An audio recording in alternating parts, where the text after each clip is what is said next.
Cool. All right. Well, hey, guys. Welcome to the first episode, if not episode 0, of the pending name for our podcast. My name is GQAzndood /James, and I am a... I don't even know how to describe myself. I love video games. I love talking about video games. I love video game culture and video game industry. But not only that, I am very interested in other pop cultural things like music, art, of course, and of course creators. Don't forget fashion. Oh yeah, fashion. I almost forgot about men's style. That's why I call myself GQAzndood. The whole point to your name, you forgot. What the hell? That's true. Here with me is local author Thomas Duder. The pen is the sword, right? The pen is www.thepenismysword.com. That is a trademark quote. It's my thing. That's his thing. You can't take that. Thing. No, by all means, call me ThatBastard while I'm here doing this, because but I am a man of many names, many talents, many. Right. I will refer to you as ThatBastard. Just call me Bastard. How are you doing today? I'm doing fine, thank you. TV. So ThatBastard, who are you? What do you do? Tell everybody on the internet. What don't I do? Well, you already introduced me as an author, which is true. I have 8 books under my belt, 2 short story series, 2 books of poetry. I do have a band, a heavy metal hard rock punk band, Anubis Units, where I'm JDW, Conqueror of Hell and Prelate of Heaven. We have our first albums out. Demo albums been done before that, so we technically have 1.5 albums. It's good stuff. I've also been trying to get into game design as well as battle card game design this year, but both have kind of fallen through thus far just simply because I'm broke. So are we all? When all your money goes towards production values and you have nothing for marketing, it's a terrible situation. But there you go. I also do talking head business and op-eds, and this is what I'm here for. I'm here to mess around with you. We're going to be talking about video games, but I'm also going to be talking about controversy as well as some of the negative sides of the industry, mind you. Not of gaming itself, because much like you, I was raised on the games, baby. We were both there when the world went from pinball to Atari to NES. What NES is it? The video game killed the pinball star? Is that what happened? Video game murked the pinball star. But that actually came up a side thing about how video killed the radio star. But the problem is, I need to point out that radio is still very strong. I'm just saying. It is. People listen to the radio while they drive to work at the very least. Well, that's true. So you're guaranteed at least 2 shots a day. Plus, I don't think streaming has really entered the vehicle yet. You know what I'm saying? Like whenever you're driving, you don't turn on your stream, you turn on the radio. No, there's actually a couple people who do stream while they do that. What I'm saying, it's not a common thing yet. Like Ma and Pa in Oklahoma don't know how to do that. No, with the advent of technology, though, we are going to be seeing a rise in podcast streaming and other non-such, and I'd even argue VR technologies. I'm very about that mess. Oh, gimme gravy tonight. Well, I mean, I think podcasts, to me at least, it's one of those very important things because we kind of live in a society where we don't have the power of conversation anymore. We're always arguing. I see. Instead of discussing topics, displaying the facts, otherwise... We're not doing that. Yeah, it's emotionally driven. We don't discuss those things anymore, and I think podcasts help kind of iron out the details, the argument a little bit. So, whereas I'd actually argue that more or less, and now you do have a point. People who will listen to podcasts based on their biases almost completely. This is just a statistically known thing. You know what I mean? Like an echo chamber. Exactly. But at the same time, I still believe in the power of social media as far as being a communicative media. That it is based around communication, whether or not it's good because we're arguing. Well, it's good and bad. It's just a medium. Yeah. It depends on what you do with it. But podcasting in of itself is also a means to that end. So I'm just saying that's my take on it. Oh yeah. Well, speaking of podcasts and video games, so when one basic individual goes, "Hey, I want to buy a new video game," what's the first establishment to come to mind? I want to say GameSpot or GameStop or GameFly. Okay. Well. Yeah. GameSpot is a video game website, so we can't go there. Oh, my bad. But GameStop is probably the most common household, name to buy your video game at, right? Yeah, for being bad. And in the topic of video game industry practices, God, GameStop is historically known for not being, how do I put this, controversial at all times when it comes to specific things if you want to buy something from there. So in this case, the big thing now, since we are all I guess like we're so accustomed to DLC. Oh God. Yeah. That's a totally different topic, I know, but that's an entire show. Yeah. So I'm looking at this article right now. It's from Polygon.com, and it is about a Assassin's Creed Origins pre-order bonus, and they have a very, very, very upfront animated GIF or GIF, whatever. I call it a GIF. Is personally. it a GIF? Okay. Well, no, I think it's GIF. To be some honest people with would you. argue that's GIF. Yeah. I think it's GIF because when I eat peanut butter, I say GIF. Right? So I guess it's GIF. Let's give that to them. Anyway, Mom, there's an animated GIF that is just on repeat right here. It's triggering me super hard. Of GameStop saying, "Sorry, the bonus mission is blocked unless you pre-order Assassin's Creed Origins." So right there, they are actually holding your bonus mission hostage if you don't pre-order the game. I don't know how I feel about this, but I know exactly how I feel about this. And pre-ordering games to me is, being or what was in the industry of selling video games is for the smaller guy, it helps the establishment decide how many they have to order. Yeah. So they can cater to, their customers, right? But, I don't agree with having a feature or even like a level in a game being held hostage if I don't pre-order a game. And I mean, feel free to chime in on. Oh, no, I'm going to trust me. Yeah, I'm feeling. You I'm looking at you right now. The breath on the back of your neck, and like that scene and like where the bull is so mad, there's like air coming out of his nostrils. I'm not mad. That's what I see right now. It does need to be stated, though, that we've both shared the same opinion when it comes to corrupt DLC practices and crap like this on both of our shows, both Two Asian for You as well as The Hooligans. In the past, we've spoken about corrupt DLC practices, and to me, this is right up there with putting a paywall on content that's on the frickin' disc. This is bullshit. It really is. Now, the thing is, though, like you said earlier, GameStop has a history. There's precedence for it, but it's a messed up precedence. It really is. Because GameStop, I mean, they've done this mess before, but I would say not to the detriment, though, of video games. Consider, like, when Bayonetta 2 came out, you got a different look depending on which platform you bought it from or something like that. Uh-huh. I think GameStop was a part of that. I might be wrong, but I could have sworn GameStop was a part of that. Well, do you remember like the era? I don't even think if it's the era, but those moments where if you buy this game at Best Buy, you get this DLC, but if you get it at GameStop, you get this DLC. Oh yeah. So you end up buying the game at 3 different places just to get everything included in the game. Yeah, wasn't it Smash Brothers like that? It could have been that. I think one of them was like Mortal Kombat or something. Yeah, it was Mortal Kombat. Oh no, you know what? The number one example that I can remember is Street Fighter V. Because in Street Fighter V... but Street Fighter V is garbo, though. That's well, that's beside the point. Beside the point is the practice. Yeah. The practice of, hey, if you pre-order your game at Amazon, you get the Bison battle costume. But if you pre-order the game at GameStop, you get the Cammy battle costume. But you see, it does stand to be stated that this is also a way of keeping your loyal fans to you, with you. The problem nowadays that we're facing is that there's no longer any real console exclusivity. And where it does exist, it's not really that powerful, It used to be that you can only get certain games for certain consoles. It was this way up until about 2 generations ago, if not last generation even.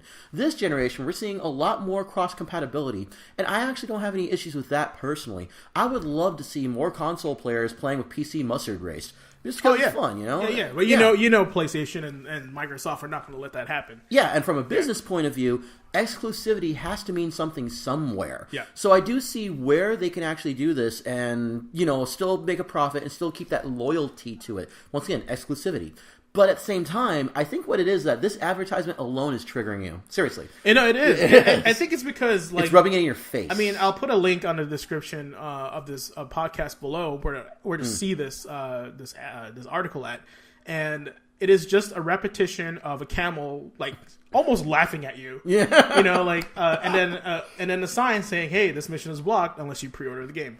It's like it's an ultimatum to the customer. Yeah. It's not welcoming you like, "Hey, if you pre-order, we'll hook you up." It's more like, you're not going to get this if you don't pre-order. It's literally the verbiage. And it's something you said earlier was that they're holding it hostage.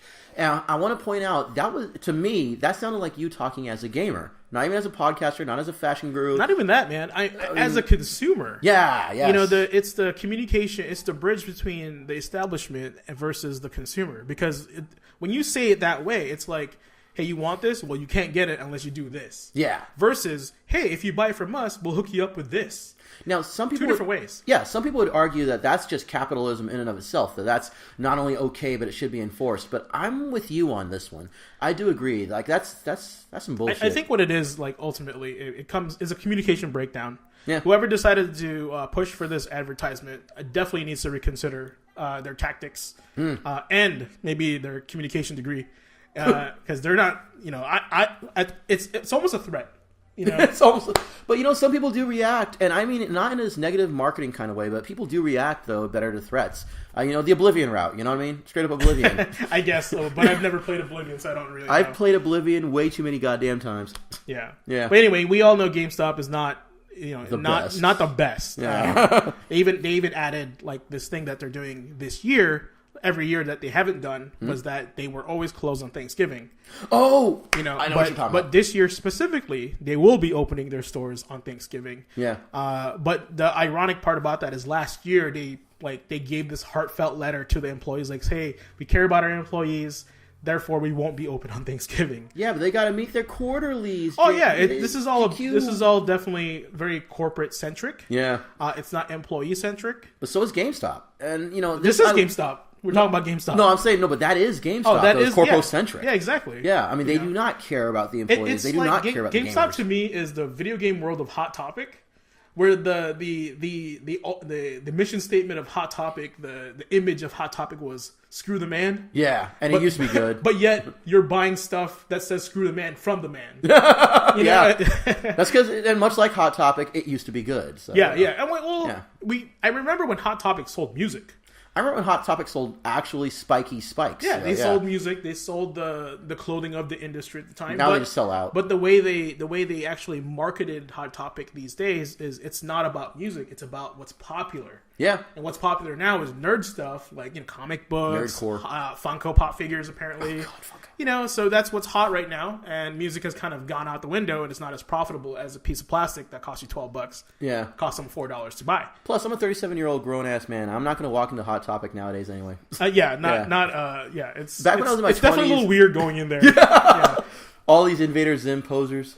I bet y'all never even read Johnny the Homicide You're not going to go nerd hipster on us, are you?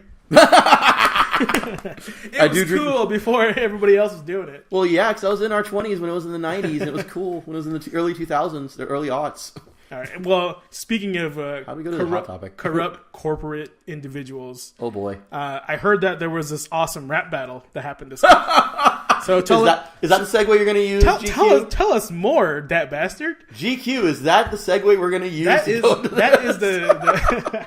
is the two-wheeler called a segue that I would use. That was pretty good. That was not a good segue. By the way, this podcast is not sponsored by GameStop or anything like that.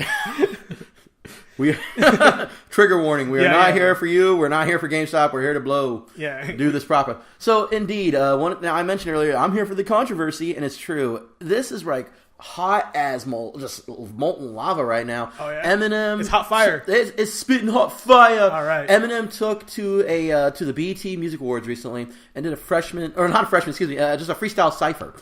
I was talking about the XXL freshman cipher earlier, so that's where I got screwed up there. Okay.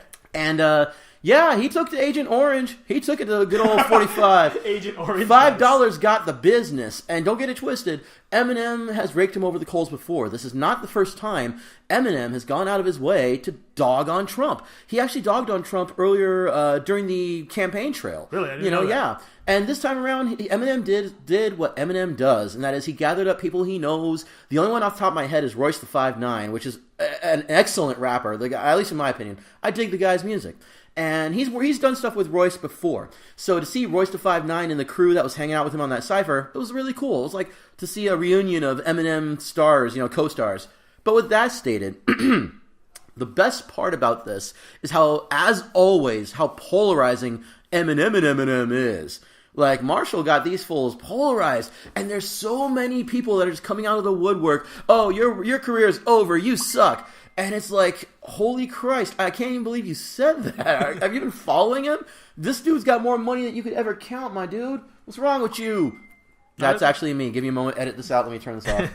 I was just talking about this mess yesterday. Wait, I still got more to talk about. Let me power off my cell phone.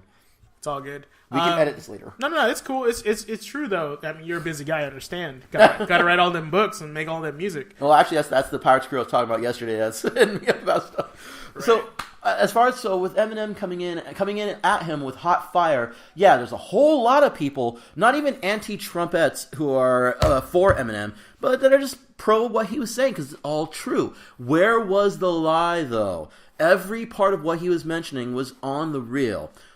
Now comes the problem here. I have to agree with some of the anti-Eminem people, and this is the reason why. Okay. He was spitting hot garbage. Okay. It's true. Okay. It's true he was fire content. Hold on. Before you blast Marshall Mathers out of the water here, I'm not a lyricist myself. I am. I mean, I like poetry. I'm more of a haiku kind of guy. Of course you are. Yeah. I wonder why. How racist was that? Well, I'm the wrong type of Asian, but whatever. Wrong type of Asian. Anyway, so I like Eminem's music. Eminem's music definitely resonates through a lot of people. Well, right? yeah. So when you say it's hot garbage, you definitely have to tell me why. I will gladly tell you. Yeah, why, no, for actually. sure, and I want to hear it. Go ahead. Yeah. So here's the thing about the Cypher. So it's not like I listen to a lot of rap, like a lot of rap, but I do like rap. I like hip hop. I was raised during the era when that mess was coming up, on the up and up. You know what I mean? We were both there when gangsta rap first came out. Oh man, I still, my favorite album of all time is NWA. Exactly. Straight out of Compton. So. Straight out of Compton, baby. CB4. I know it's a movie. Fuck you. I don't care. But parody of NWA. It was a parody of NWA, but it was good. There was a lot about rap that is good, and I will defend it. And while I do have issues with the quote-unquote freshman ciphers we see nowadays, especially from XXL, who has been routinely screwing up the past 3 or 4 years by getting all these fools from SoundCloud with like 1 million followers instead of the underground talent they used to bring. They used to bring that, and then I don't know who screwed up somewhere, changing that mess. That's the reason why Designer even got on there. And don't you even argue with me, he is straight up retarded.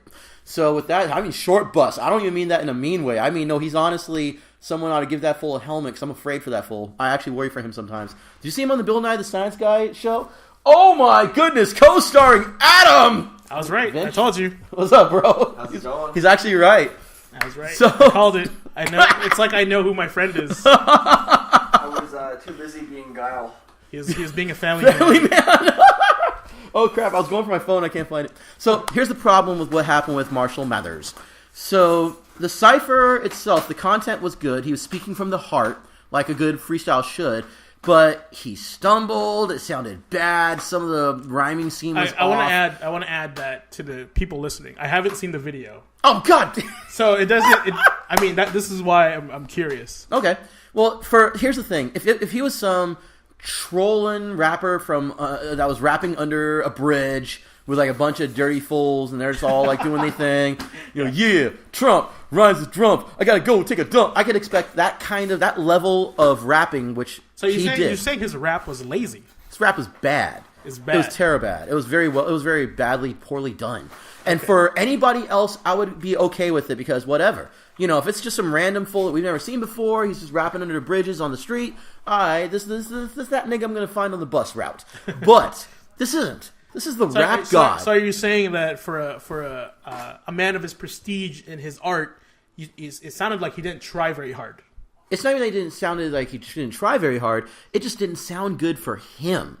That's the thing. I mean, if you reach a certain level, you can't just lower the bar at whatever you want. Well, don't you? It wasn't just like kind of like a rap battle style though. It doesn't have to be like full on like. It wasn't even done like that. It was just a freestyle cipher is the thing. It's a freestyle. Are you saying John Cena can rap better than Eminem right now? At this point, when it comes to that fresh freestyle, yes, John Cena of all people would have blown him out the water. Okay. Like the only reason why it even looks so good is because A, it's Eminem, and B, he had like a whole bunch of other like medium to big names around him. Once again, Royce da 5'9", he is not a small game. He ain't small fish.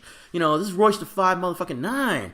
When bad meets evil, my friend. He did that shit with Marshall Mathers, with Eminem. So I'm just saying, So that's sadly enough, at least my take on it, and you should really check it out and come up with your own opinion on it, because it's, for what he did and for what he said, it's good. Because he's right. Everything he said was right. So the message is good. The message was good. The delivery was fucking DiGiorno. A little bit. It's terrible. It's instant pizza. It was Exactly not. It's microwave. It's Tony's. It was not. Yeah, it was Totino's. It's Totino's in a microwave. Not even the conventional. So it wasn't fresh. It was not fresh. It was definitely not hot fire. It was microwave. It was terrible at most. It was like cooling magma, but not even that hot. I guess I can talk about it in a different episode, but like I said, I haven't seen it. I guess I'll hold judgment until I do. I just told you what to think. No, definitely check it out. Check it out on your own. The story of our social culture. I just told you what to think. Yeah, actually. Yeah. No, check it out, and if you decide that you actually think he actually did a good job, hit me up later. But I will make fun of you about it. But I'll accept it. Well, I mean, like if you, the audience, have a different opinion, feel free to voice it down in the comments. And if you're wrong, I'll let you know. And if you're wrong, that bastard will let you know. Word. That's exactly how it works. We have an open discussion about it. We all have our our favorites and our what we like and what we don't like. We have our biases. Yeah, biases for sure. But it's never appropriate not to hear out the other side. Exactly. So unless they're I won't go there. Yeah. This is our pilot episode. I want to go there and be like Nazis. I don't want to bring that. No. That's not yet. Man, not yet. That is a whole podcast on its own. Unless you want to talk about Wolfenstein right now. We're not going to go. We should. We're not going to go on the Nazi thing. But we should bring that up sometime. Not yet. We can't put all our topics in one episode. If it's hot for the next episode, I will bring that up. I'm pretty sure it will, because Wolfenstein does come out pretty soon. So when that comes out, we'll talk about it. All right. Okay. So anyway, we talked about Eminem. We talked about how crappy GameStop's marketing is, and their ads and their communication to the public. Terrible. Speaking of communication, well, not really. Is anybody in this room right now, have they played the Battlefront II beta? Nope. I have not. I've only heard stuff from other YouTubers saying it's a pay-to-win game, pretty much. Okay, so the big thing that's happening right now in the Battlefront 2 beta is that people have concerns about the Lootbox system. And the Lootbox system has been kind of a thing now with games, where you play X amount and then you get a loot box, and then your loot box generates RNG-based items that you can acquire. Like you can get 3 or 4 things that are good, or 3 or 4 things that are just kind of terrible. So I think Angry Joe did a review on the beta, and he was really angry. We should do a review on Angry Joe. Is he even still doing things? Yeah, he's doing things. But anyway, that was quick. He was saying how you get so many little credits from the amount of time you play in one session. And I think the part that was really bad was he did not, regardless of how well you did in the game, it gave you the same amount of credits. So you could literally be in the corner doing nothing, just shooting at random people, and you will get the same amount of credits as a guy that had 30 wins and 30 kills and 2 losses, 2 deaths. So, and it's literally pay to win, because you can buy the loot box, right? Yeah. And the loot box contents are actually things that affect your character. For example, one of the examples he used was there is a thing that you can get from Boba Fett that reduces your damage by 50%.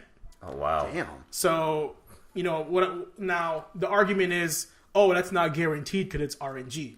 Well, if you have $100 to waste, your chances of getting that is better than the guy that doesn't have $100 to waste. Very true. So that's the argument here. So and it's also the same argument, by the way, for gacha games. Have you even seen these things? No.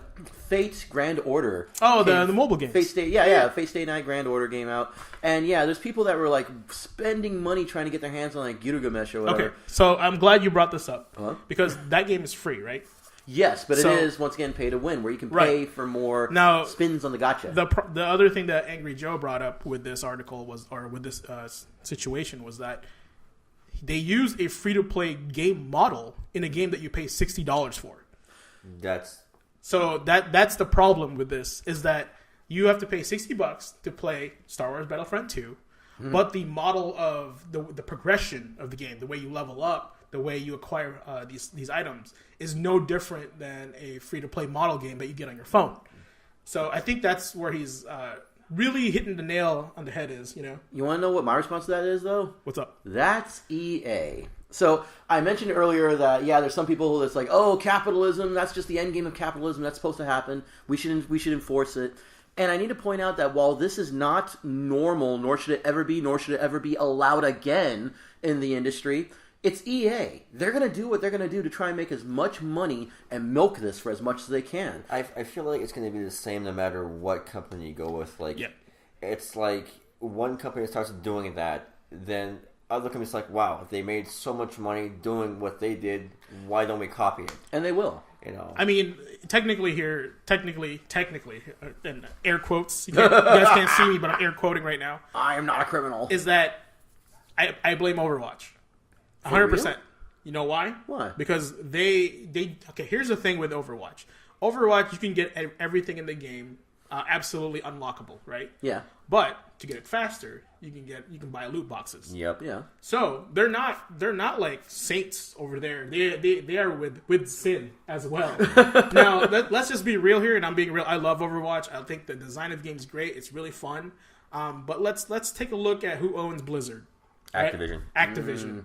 Who else? What else? What other games does Activision make? Call of Duty. Call of Duty. Yeah. Right. Here's the funny part. In Black Ops 3, they actually had a loot box system in that game, but no one knew what it was because that was the beginning of the loot box system. You know. So it was like for example, like with me, I played that game at Prestige twice. And then I didn't realize there was a loot box system until like until I started running out of things to unlock. Yeah. So, I mean, you were going to say something, Adam? Yeah, you know, I think with Blizzard, they don't, like, of course they're sinning, but they don't sin as much as EA, because at least all of their unlocks are cosmetic. They don't in any way infect or impact the gameplay. You're right. Yeah. So. I agree with you 100% because it's mostly skins, stickers, you know, and profile pics, icons. The difference with Battlefront II is that you're getting damage reduction and then like... Which I think is pretty shitty. And then guns that could kill your opponents faster. Here's the thing. I actually don't mind the loot box system myself, but it's not as if I play these games.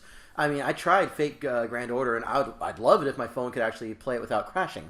But even then, I wasn't spending money on motherfucking. But that's me, though. That's how I deal with video games. When it comes to something like this, I actually don't mind to a point. And here's the reason why.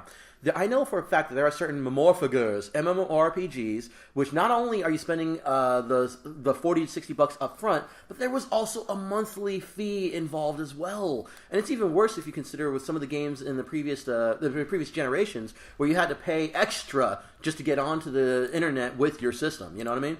So, but those also died and fell by the wayside. What we're seeing right here is evolution in the industry, and what I mean is that this is a dead end. I pray it's a dead end. It all depends on the ducats that are spent. If you got people out there spending money on this and spending money on loot crates, and they're giving EA money for shitty like work like this, because that is corrupt. This is corrupt DLC practices, which is what we were bringing up earlier. I wouldn't really consider it corrupt, but easy. It's easy money. Let's be it's fair. A corrupting influence. Let's be fair. It's actually pretty smart.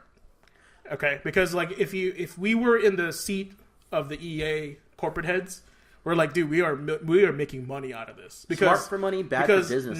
Because here's the thing. The way I see it is they have a product to give us, right? Mm-hmm. It's $60. Typically a new game for PS4, Xbox One is $60, right? Now they go, well, games are really expensive to make.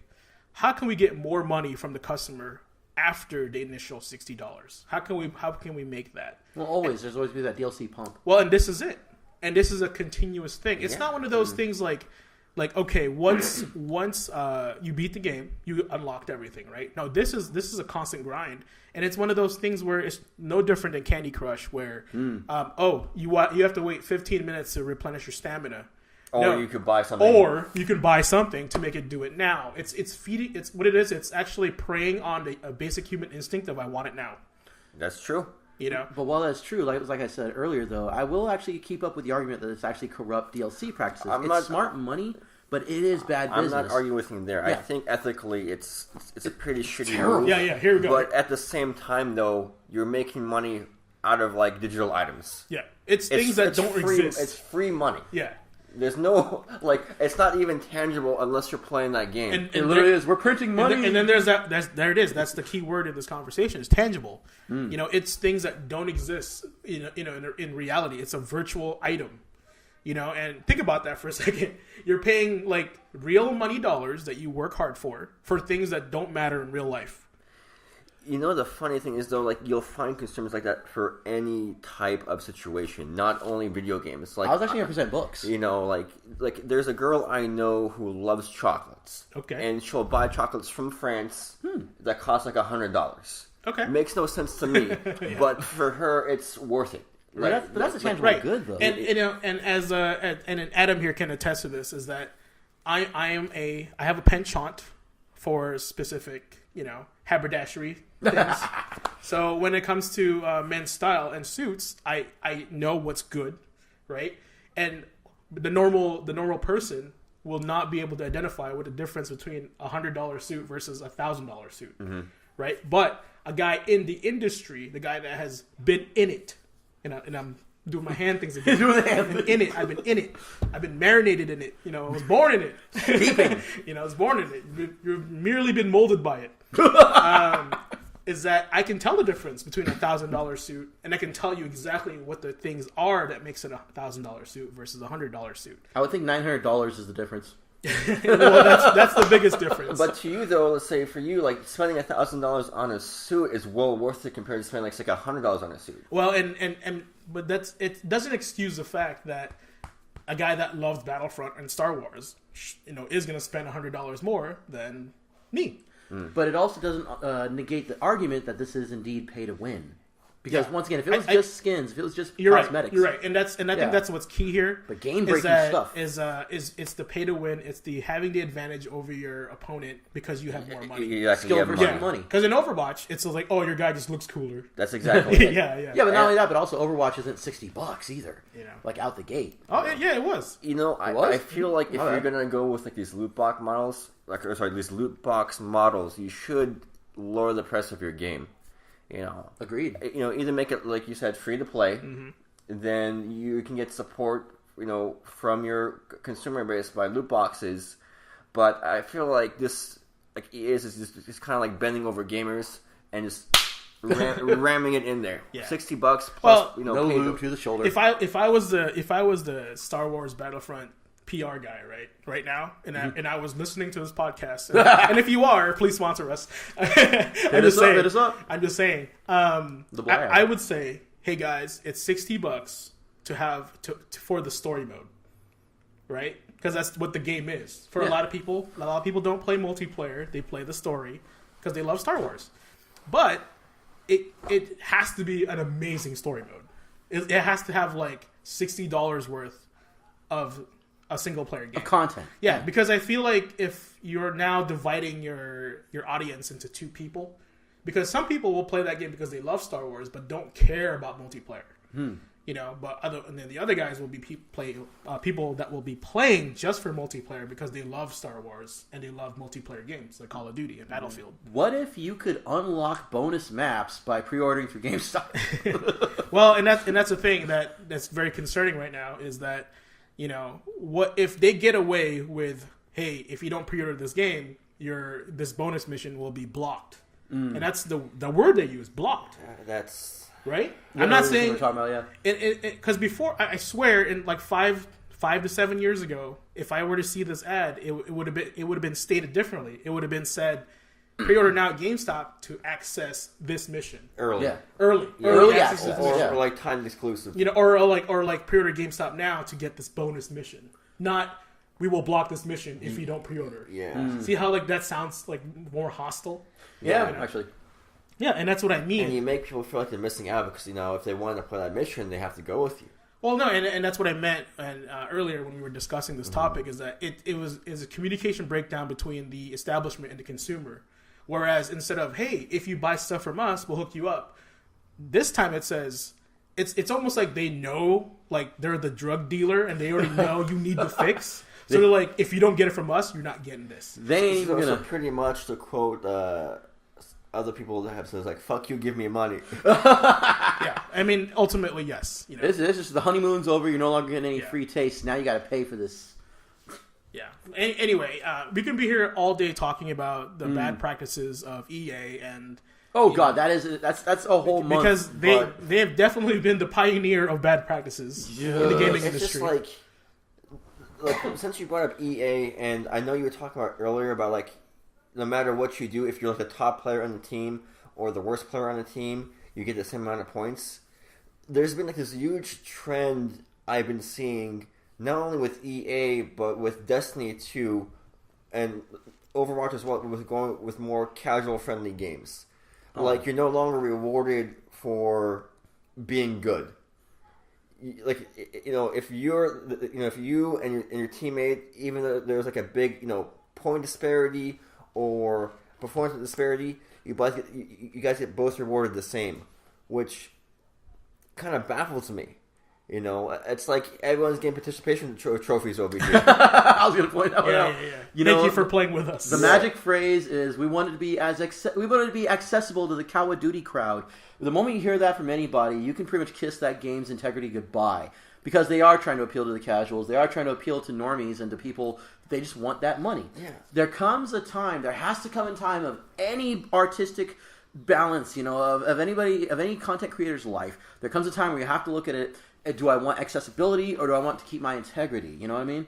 And while, you make that money, get your Skrilla, my dude, but at the same time, you're selling your soul. There comes a time where, screw those casuals if they can't keep up. Screw them. But then now they're screwing over like the hardcore audience. The people that will spend money on loot boxes. The people that will promote their game no matter what. The people who stream, like the popular like Twitchers and YouTubers who stream true fans. The true fans. They're screwing over those user base in favor for people who will play the game once a week, maybe twice a week. If at all. Then drop it off in a month. Yeah.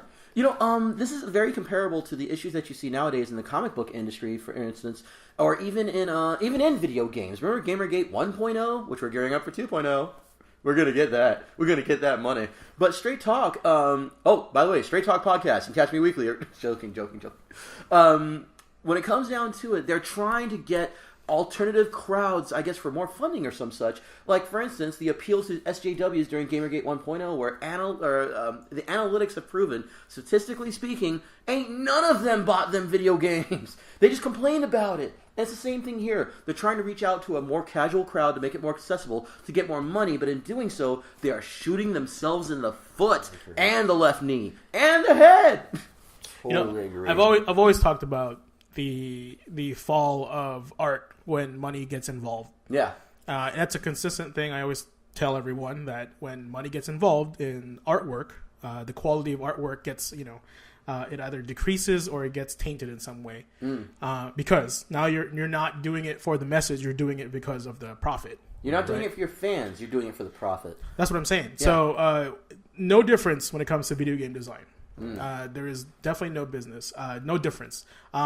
This is actually pretty common right now because I play a lot of Street Fighter 5, and Street Fighter 5 is probably the most accessible Street Fighter of all time, and that's a bold statement. No, I read an article recently about not only they screwed the hitbox or something like that. Well, not even that. There's actually a video of the difference between Street Fighter 5 and Street Fighter 3 Third Strike. Yeah, of course, dude. Of course. And actually, it's from Corey Gaming, and shouts out to Corey Gaming and their videos. They're actually really, really informative. They show you the difference between how hard it is to parry a combo in Street Fighter 5 versus parrying a combo in Street Fighter 3. Well, I'm not saying Street Fighter 3 was a technical masterpiece or completely perfect, but it was a really fucking good masterpiece. No, and that's not the point. The skill level needed for Street Fighter 3. The point is, in Street Fighter 3 has a high learning curve, super high. Yeah, I mean compared to Street Fighter 4, for instance, I would even say. Here's the problem: is that now you have legacy players like myself, which have been playing Street Fighter 2, Street Fighter 1, and 3, and all the alphas ever since he was like 14, 15, and they grew up in the arcades, right? Yeah. And now Street Fighter 5 comes out, and you're like, oh, this game's pretty basic, because you've done your time, you know exactly how combos work, how counters work, fighting game system mechanics, but to the new player, it's easier for them to chase after you with your skill to get to your point now than it was back in the day, because just the way the mechanics are. Like I said in this video that I watched, Core Gaming, he had a parry video where he recreated the Evo moment with Daigo, right? The Daigo and Justin Wong. Yeah, and so I think it's Evo moment 37. Yeah. I believe. So anyway, look at that up. Evo moment 37. It's when was that Ken versus Chun-Li? It's when okay. it's when Daigo parried Justin Wong's super, and everybody was lost their mind. Yeah, it was one of the greatest moments in fighting game history. Well, yeah, because it was one of the greatest recoveries in fighting game history. And just for those if you're not going to go take a chance to go look at it, so pretty much it's down neck to neck with Daigo and Justin Wong. Justin Wong takes down Daigo to pixel health, a little breeze on him, and he's breeze dead. on him will knock him out. Yeah. So Justin Wong builds up his super, and Daigo parries everything. Everything. Now, here's the thing: he has to parry this, because if he didn't parry it, if he blocked it, he would die. Yeah. So he had no choice. He had no choice. Now he actually had to parry, I think, 15 hits.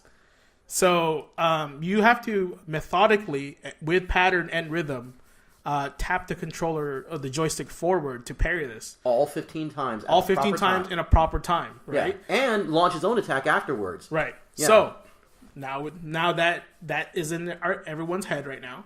In Street Fighter V, to parry Chun-Li's same super that she has, that she had in Street Fighter 3 with Ryu, only takes 2 buttons.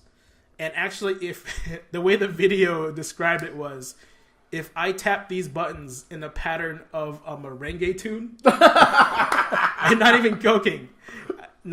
It was like bup bup bup bup bup bup bup bup, that he parried all the hits. Oh, so that should tell you the main difference of skill levels and accessibility. Wow, filthy. And and to a lot of people that don't play fighting games, that might mean nothing to you guys, and you guys have no idea what we're talking about. But for those that have been following it, have been on the grind since the early evolution of fighting games in Street Fighter, this is a big deal. And I think this is why Core Gaming wanted to show a video about this, how this affects the future of gaming and fighting games. And I think this is gonna spill over to games like Overwatch, Destiny 2. And other competitive trends. Yeah, there's always these trends. The funny thing is, progressively, I've said, we're moving towards an intellectual movement or anti-intellectual movement. Yes. And I feel like they keep dumbing down the games more and more and more. They have it since 1996. Because they don't think people want to take the time to actually learn the games. Yeah, no, but that's true. When you look at games like Demon Souls and Dark Souls, that's what happens when a company says "fuck you, get good." Yeah, I love it. People actually love it. That was their poster on the development room floor. F you, get good. F you, get good. That was their motto. And it's one of those games where I think it's a fair game. If you died 99% of the time, it was your own fault. But some people would also still say that there was still a dumbing down from Dark Souls to Dark Souls 2 and 3.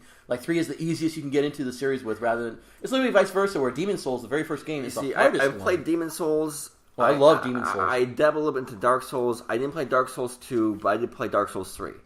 But I heard the word dumbing down. Yeah. And since we're talking about video game industry and the dumbing down of video games, I wanted to bring up Cuphead. Your segues are terrible. No, I'm serious. Segues are so terrible. I love it. And I mean, I don't know if we're talking about get good, we're talking about the dumbing down of video game journalists. Well, no, especially hold on. That's where we're going with this. All right, ThatBastard. Take this one away. Okay. The big problem that we're facing right now, and one of the reasons why we're getting to Gamergate 2.0 is because journalists can't play video games. This is a problem. Don't tell me it is not. It is a problem. If you can't even get past the tutorial level of a retro Contra, you shouldn't be declaring anything on the internet as if you know what you're talking about when it comes to video games. So are you saying that if I don't play video games, I shouldn't be writing about video games? Damn straight, unless it's about the industry or something. But don't be coming in trying to tell gamers, people who I wanted to bounce off of what Adam was talking about earlier about casuals and about I was gonna talk about whether or not they should even be allowed into the system, or whether it should matter, because like Adam mentioned, they'll play 2 times then give up. Look at what happened with the video game journalist who is currently catching hella hell. I was about to say hype, but he's catching super hell because he couldn't even get past the tutorial level and made such a big thing about it. And then he tried to talk about Cuphead from that experience alone. There are fools who have played the game completely and are giving this thing like rave from 8 to 10 out of 10s, It's a good game. It does not deserve what happened to it. One example I want to use of somebody screwing up that big, but he's actually a bigger name, Jim Sterling, and how he treated Senua's... Oh, man. You know what I'm talking about, this right? guy, you know what? Okay, go ahead. He got so mad, he gave it a 1.0. I don't even want to talk about it. And then he went back... I'm sorry. But then he went back and replayed it, actually played it, and gave it like a 10. Now, it could be Senua's Sacrifice, that was it. It can be argued that... Hellblade. He's on my Hellblade, yes. It could be argued that, well, he shouldn't have given it a 1 to begin with, or maybe he was just shilling when he went back and gave it a 10. But the fact that he couldn't even get past a certain point, and it was like a super rare game-breaking bug. So rare that he's the only one who suffered it. That should have been... this man knows better. He gets $5,000 a month from Patreon. He should know better. He has how many video game videos on YouTube? Well, he should know better. To be fair, Jim Sterling is pretty much known to be notorious to give games bad reviews because it gives him attention. Yeah. So I don't know if he does it on purpose or... Well, Angry Joe has his fake rage. Everyone has their shtick, I guess. Yeah. So I think, to be honest with you, Jim Sterling has rated some games that fans love very poorly just because he wants to hate. Didn't he? I think he rated Fallout New Vegas really low, and it was it was some Bethesda game. He gave it a really bad score, and then he got death threats. Yeah, flat out death threats. Nerds will do that. There's no surprise over there, just in general. It's like if you insult anyone's favorite genre, whether it be in games or movies, people always get salty. It's exactly it. Ain't even salty anymore. It's toxic. It's straight up toxic. They'll straight up throw out death threats and stuff like that. Dude, I've gotten death threats just for my books, and I'm not joking, man. Like, somebody who, I'm not going to name names, but this fool hit me up on the download, dude, it shouldn't end like this. If you don't change that, man, and I'm just telling him straight up, bring it. If you ain't at my doorstep, I might find you. I might be at your doorstep if you keep talking this mess. I haven't heard from him since. It's like anonymity, man. It does wonders for people's egos. Yeah. Suddenly you a badass. But the problem is I knew where he lived, so, that was the other thing. And I have flown out to beat people up before because fuck you. That's why. But as far as this goes, with Cuphead, this is... it's not like I've played it myself, but I'm not the one reviewing Cuphead. Yeah. It's not like there is a crap ton of video game journalists out there giving Cuphead a bad time because they couldn't get through the tournament levels. Or the training levels, excuse me. But there is... The fact that there are journalists who are decrying it because, it's what was it, the Dark Souls of shooters now. Ever since I heard that from 2 games ago or whatever, yeah, this is the Dark Souls of this, and it's like, are you kidding me right now? Stop that. It's like, you can tell it's going to be a bad time the moment they say that. The thing is, too, is, I don't understand people that need someone else's, if you were, a reviewer, dude, and, and you were, I was a reviewer.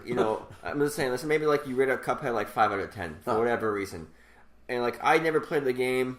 Oh, I follow Duder, he says 5 out of 10, I'm not going to buy it. Yeah. I don't think you should just take one person's opinion as, the truth. Oh, that's, yeah. Well, get an aggregate of them. Don't just follow one reviewer, follow many. Yeah. But here's the thing. Talk to people that have actually played the game, your friends and stuff like that, Yeah. Oh, even more so, yeah. Somebody you actually know and like. I'd rather trust my friend's opinion than, someone that works as a journalist. Because you've seen, what companies do.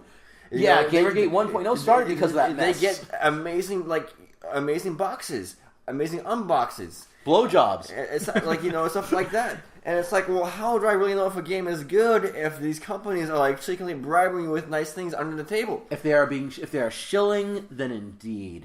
But that is all, and that's why I called out Jim. That's why I mentioned earlier about Jim Sterling possibly shilled when he went back and gave it a 10.0, caved finally under the pressure, and that is something to be aware of. You're very right about that, Adam. Very, very right.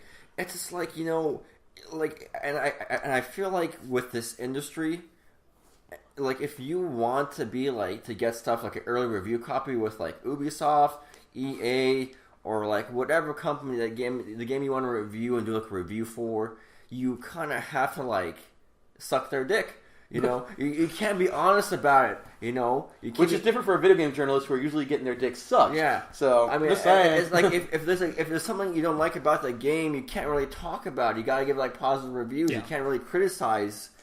No, I remember. Do you guys remember the whole situation with I forgot his name, but it was like a GameStop guy, and he rated like Kane and Lynch very poorly, and so but I think. But at the same time, the GameStop at the time had ads for Kane and Lynch everywhere on their website. So they pulled out. They got him fired pretty much, saying, "Hey, why did you give our game a bad review when we were like advertising for you?" Indeed. You know, so no, it's true. It's out there. Let's just not forget about that. It's happening. It's happened before. It's going to happen again. Yeah. You know, it's just like, you know, because like I grew up with journalism being like you always told the truth no matter what happened. You know, like even if it may catch you some flack, you should always tell the truth and be honest about what your opinions are. But growing up, there was only one magazine I was really felt that way about, because like Nintendo Power. There are certain other video game monthly magazines, but there was like the unofficial PlayStation magazine where they took it to PlayStation. If PlayStation came out with a bad game, they grilled it. Like, and that's the difference between buying an official magazine versus an unofficial magazine. You know. Yeah, and the unofficial PlayStation monthly or magazine, that was like my childhood right there. But everything else, even Nintendo Power, which is not a small name. I mean, it is now. I mean, I don't even think the kids nowadays have even heard of it. But y'all were there. Y'all were there for Nintendo Power, man. I used to model for Nintendo Power. See? Be the front board. Front cover. I'm just kidding. Anyway, Nestor. I want to close out this podcast with one last article that combines everything we've talked about. Oh. Minus Eminem. Well, but maybe Eminem. So I was reading this article when I was looking for things that interested me. And recently I picked up a copy of Gundam Versus. And if you guys don't know what Gundam Versus is, it's pretty much a Gundam fighting game. And if you guys don't know what Gundam is, you're probably not a weeb like me. And you're not fun. And you don't like robots with lightsabers. And you have terrible taste. Anyway, long story short, I read this Kotaku article titled Too Much Choice. And it says, Gundam Versus Buries a good game under a ton of unlockables. God. Now, we talked about DLC practices earlier, right? And then we segued into bad practice, bad video game industry practices. Now we're into bad journalism. So this right here is actually, it combines all those into one article. Now I'm going to put a link to this in the description of this article, but if you want to read it yourself. But long story short, this Heather Alexandra, she wrote this article. Right? Oh, named. Yeah, Heather Alexandra. I'm calling you out right now. We calling you out. Calling you out. You played this game and you kind of gave it like a mid-tier score, which I don't agree with you. I feel like it needs to be a little bit higher. But the words you used were some fighting words, ironically. She pretty much says, this game is good, but I hate the fact I have to unlock everything. Now, don't get me wrong. I play this game. And you do have to unlock, you have to play it to unlock stuff. Oh, like a video game, right? Here's the thing. There's DLC for this game, but totally optional. There's a few Gundams that you can buy separately, but they're not like main character Gundams, so you're not missing out on much. But to unlock, these are all cosmetic things, by the way. This game has no pay-to-win stuff. All the things you unlock are stickers, profile pics, colors, pretty much like cosmetic stuff for your Gundam and your profile. That's it. And apparently Heather Alexandra has a problem with this. She wants it all now. So I don't understand why having too much choice and too much things to unlock is a problem. But I think I do know, and I think you guys know as well. Get good. Not even that. No, it ties back to what you want. You want it now. Yeah, it ties back to exactly what I said earlier. I don't want to wait. I don't want to play. I just want everything unlocked now because I want it now. But that's not really video gaming, though. Well, and that ties back to Cuphead. If you're not good at the game, why the hell are you reviewing it? You know, there's this terrible, almost terrifying movement that seems to be going on amongst casuals, mind you. Yeah, I don't hear this from video gamers. Y'all remember the whole debacle of Hamburger Helper in Dragon Age 2? No, what is that about? I don't. It was there's the head writer was her name wasn't Hamburger Helper. It was Jennifer Hepler or something like that. Okay. And first off, yeah, the writing was terrible. The storyline was just awful. But part of the issue is one of the things that really came out of that many people focused on was the whole. She went on record as saying, "Oh, if we could just get away, if you could just like press a button and skip the battles, that would be good. Just get to the story." Even on a game with a good storyline, skip the battles. Isn't that part of the fucking game? I remember what you're talking about. Yeah, ever since then, I've noticed that, not a rise, but it pops up every now and then like a stinky little weasel at one of those whack-a-mole games where, what if we skip the boss battles? Why don't you skip the fuck out of town and stop pretending like you're a journalist? There's a thing called a visual novel. Yeah, I was gonna point, yes! Go read a goddamn visual novel, that might be more, fucking weeb. more up your alley if you just want to do reading. More up your ass. Get that weak mess out of my kitchen, you fucking donkey! Like, for real, though. Triggered! It's like a lot of these people that say what should be done with video games, like, why don't you create your own video game? Or why don't you play video games? Because people who say that don't really play video games. It's like you see like a lot of people who will criticize something like, this game is a copy of this game, there's nothing original anymore. And it's like, well, why don't you make something? There is that too, though, yeah. But then again, I don't want to say her name on our very first episode, but somebody who tried to actually got a crap ton of money for doing that, and she never made the game. But she did buy a new green screen. I'm looking at this article right now about the Gundam Versus thing, and the same journalist wrote another article about loot boxes. Do we see a pattern here? And no, this is the funny part. She's on this article that she wrote, titled, and I quote, "Loot boxes are designed to exploit us. But in a game like Gundam Versus, where there's no loot boxes, you can unlock everything yourself." And she has a problem with that. She wants to be exploited. What the hell? So this is exactly what we were talking about earlier, about how I don't understand what she wants now. You know what I'm saying? Like, because Gundam could have easily put loot boxes in the game if they wanted to, but they didn't. But she doesn't want to unlock them either. Well, here's my question: is this the only? I am going to ask this and put you on the spot a little. Is this the only reporter saying this, or are there other reporters that are also just? Is that on Google? Just a quick Google, real quick. No, this is on the Kotaku website. Oh well, never mind. Kotaku doesn't even that opinion doesn't count. Right, but what I'm saying is the same person that wrote this article is now contradicting herself. If she knew what she wanted, you could giving it to her. I don't know. Some Bengals. Nothing against her, she's just doing her job. But at the same time, you might not want to link that if it's on the same article when it contradicts your opinion. So anyway, we're reaching about the hour point here. Does anybody else have anything to add before we close out for the night? I do look forward to our next episode. It's going to be some fun stuff. Yeah, hopefully I'll be here on time, ready to go. Adam was out fighting ISIS. Yes. And he just got back. Is that your stage name? I thought you had another name you were using. I actually tried not saying your real name. ISIS Killer. No, ISIS Killer 38 Sasuke XXX __ Sephiroth Angel _ XXX. This is just a fun podcast we're going to do. We're going to try to do it once a week. We're going to talk about stuff that matters to us, and I think that's very important that we talk about things that matter to us. Wait, are we once a week or once every other week? We don't know. Yeah, we're going to try once. We're gonna try whatever works. I mean, Yeah. It's just a podcast. We're not doing any videos or anything, not yet, at least. But hey, so let's take the last few minutes here to give some shout outs to whatever you want to shout out to. So. Shout out to my damn self. Yeah, right. He would. Go buy my books at thepenismysword.com. You can also check out the music at anubisuunit.com. Don't forget the Hebrew 666 in the front, www dots in front of both of those. That's actually the best way to catch up with just about anything I'm doing. Seriously, straight talk.